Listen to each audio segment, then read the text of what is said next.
Bonjour, aujourd'hui nous allons tenter de percer le mystère de la vie en groupe. De groupe en groupe.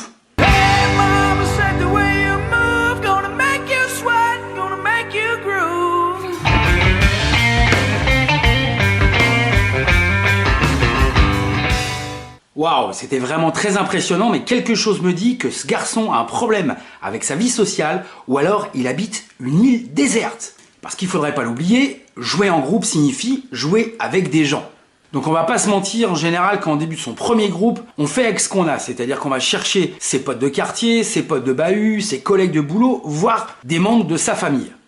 Donc voilà, admettons, vous avez réussi à réunir une équipe pour jouer avec vous, vous avez tiré au sort pour savoir qui allait jouer de la basse. Oui, parce que là, j'ai oublié de vous dire, en général, quand on démarre un groupe, on connaît personne qui spontanément joue de la basse. Et là, je tiens à réhabiliter la noble profession des bassistes.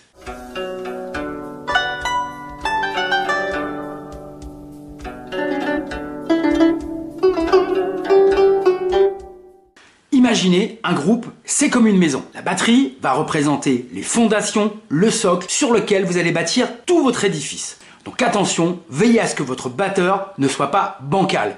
Alors bien sûr, si vous avez l'intention de monter une petite cabane en bois sans prétention, ça peut encore passer. Mais si vous avez l'intention de monter une cathédrale gothique flamboyante, là, je dis attention au gros cassage de gueule. La basse va représenter les murs. Personne n'a envie d'avoir une maison avec les murs de traviole. Et c'est là que j'en reviens à la noble profession des bassistes. Les murs doivent être enclenchés parfaitement dans les fondations. Les autres instruments, guitare, clavier, vont avoir un rôle aussi bien fonctionnel qu'esthétique. Ils représentent le toit et les ouvertures de votre maison. Vous pouvez avoir envie d'un monolithe à toit plat ou au contraire, un toit en pagode avec plein de fenêtres.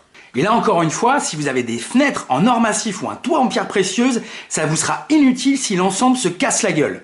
Alors là, je vais faire une parenthèse dans la parenthèse. Parfois, on va à des concerts, on dit « Ah, je sais pas, le son était brouillon ». Eh bien, nos amis sonorisateurs n'ont rien à voir avec ça. En général, 9 fois sur 10, c'est pas le son qui est brouillon, c'est les gars qui jouent qui le sont.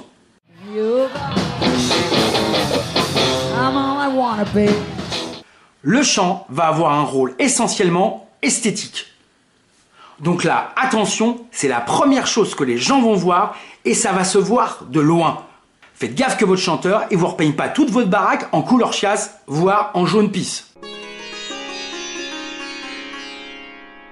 Votre équipe est au complet et là, il va falloir vous trouver l'endroit essentiel à tout groupe, un local de répétition. Oui, parce que dans la vraie vie, c'est pas comme dans les films. Vous savez, ces films où des fois on nous présente des musiciens, où il y en a un qui commence avec un petit truc et son copain le regarde en lui faisant un clin d'œil et tout d'un coup la musique se déroule comme ça sans aucune répétition. Et bah ça, c'est des grosses conneries. Et en général, quand on monte son premier groupe, qu'on discute avec ses potes de savoir où on va trouver un local de répète, il y a tout le temps le mec un petit peu bizarre qui vous suit un petit peu partout, on sait pas trop ce qu'il veut.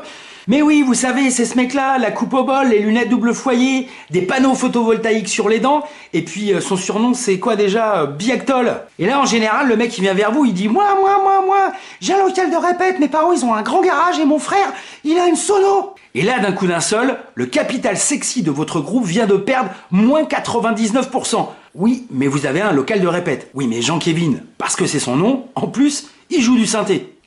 Et là, en général, au bout de quelques répètes, vous faites une réunion de groupe où vous expliquez gentiment à Jean-Kévin que c'est une pièce maîtresse de votre groupe, mais qu'aujourd'hui, le marché est plutôt orienté vers les groupes à guitare, que son apport artistique serait plus profitable à gérer la sono ou les éclairages. Puis en plus, visiblement, il aime bien tripoter les boutons. Donc voilà, vous avez un local de répète, votre équipe est au complet, vous avez quelques morceaux devant vous, maintenant il vous faut un nom de groupe. Et là, je dis attention, vous allez assez rapidement vous rendre compte que jouer dans un groupe, c'est un petit peu comme partir en vacances avec un couple d'amis, mais façon Koh-Lanta.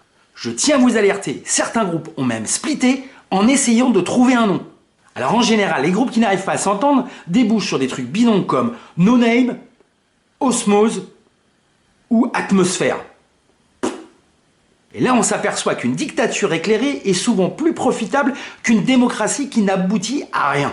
Si vous êtes un groupe qui joue du gros heavy qui tâche ou du métal, choisissez un nom avec black ou dark dedans. C'est pas très original, mais vous pouvez pas vous gourer. Si vous êtes un groupe d'électropop un peu branchouille, moi je vous suggère un nom un peu énigmatique, genre Pigeon. Alors les noms qui ont une petite tendance à la redondance ou au bégaiement, ça marche aussi, genre poulet, poulet, nem nem ou poulet, poulet, carton, poulet. Alors sachez également que des grands groupes ont tiré leur nom d'un des patronymes des membres de leur groupe, genre comme Van Halen. Ça peut marcher aussi, sauf si le nom de votre batteur et de votre bassiste, c'est Brocouille. Si vous jouez dans un groupe de métal extrême, s'il vous plaît, évitez les patronymes aux connotations sexuelles un peu trop offensives. Ça évitera au pauvre type qui vient vous chercher à l'aéroport d'avoir la honte de sa vie.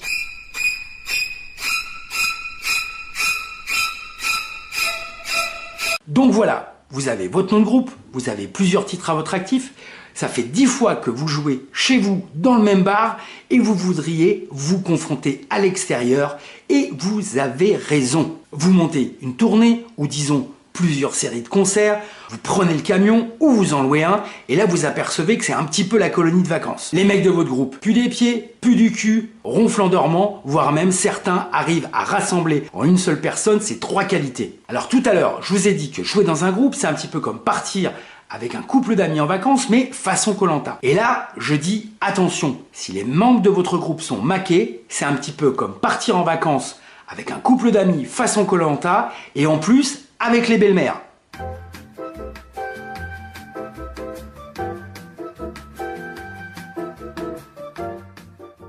Alors voilà, je crois que nous avons réussi à percer le mystère de la vie de groupe. Une prochaine fois, nous essaierons de savoir si avoir des choristes peut nuire à sa vie de couple, mais ça, c'est une autre histoire.